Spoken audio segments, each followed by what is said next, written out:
ജനുവരി 4-നാണ് DYFI പ്രവർത്തകൻ റിജിത്ത് വധക്കേസിൽ എല്ലാ പ്രതികളും കുറ്റക്കാരെന്ന് തലശ്ശേരി അഡീഷണൽ സെഷൻസ് കോടതി വിധിച്ചത്. 10 പ്രതികളാണ് ഉണ്ടായിരുന്നത്. 3-ാം പ്രതി അജേഷ് വിചാരണയ്ക്കിടെ മരിച്ചിരുന്നു. കുറ്റക്കാരെന്ന് കണ്ടെത്തിയ ബാക്കിയുള്ള 9 RSS BJP പ്രവർത്തകരായ VV Sudhakaran, Jayesh, CP Ranjith, IV Anilkumar, PP Ajeendran, Rajesh PP, VV Srikanth, VV Sreejith, TV Bhaskaran എന്നിവർക്കാണ് തലശ്ശേരി അഡീഷണൽ സെഷൻസ് കോടതി ജീവപര്യന്തം ശിക്ഷ വിധിച്ചത്.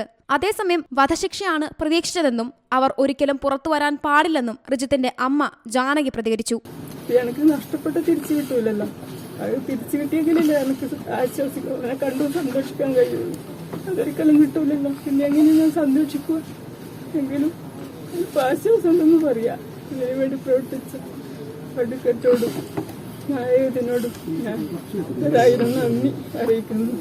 അതുപോലെ തന്നെ എൻ്റെ പാർട്ടിക്കാരോടും നാട്ടുകാരോടും അവരുടെ സുഹൃത്തുക്കളോടും എല്ലാവരോടും ഞാൻ നന്ദി അറിയിക്കുന്നു.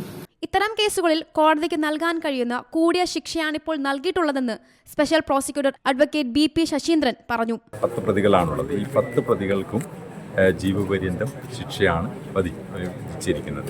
അതിൽ 7, 8, 9 പ്രതികളൊഴികെ ബാക്കി മുഴുവൻ ആളുകൾക്കും ആയുധം കൈവശം വെച്ചതുമായി ബന്ധപ്പെട്ട് 148-ാം വകുപ്പ് പ്രകാരമുള്ള 3 വർഷം കഠിന തടവും വിധിച്ചിട്ടുണ്ട്.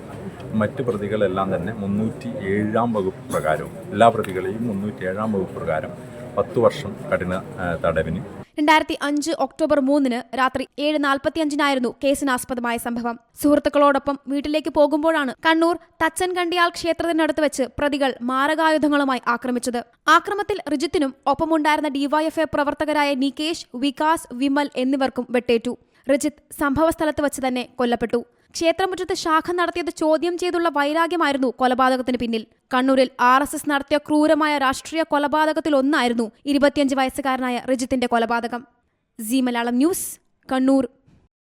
ഏറ്റവും പുതിയ വാർത്തകളും വിശേഷങ്ങളും വിരൽത്തുമ്പിലറിയാൻ സീ മലയാളം ന്യൂസ് എല്ലാ ഡിജിറ്റൽ പ്ലാറ്റ്ഫോമുകളിലും ലഭ്യം.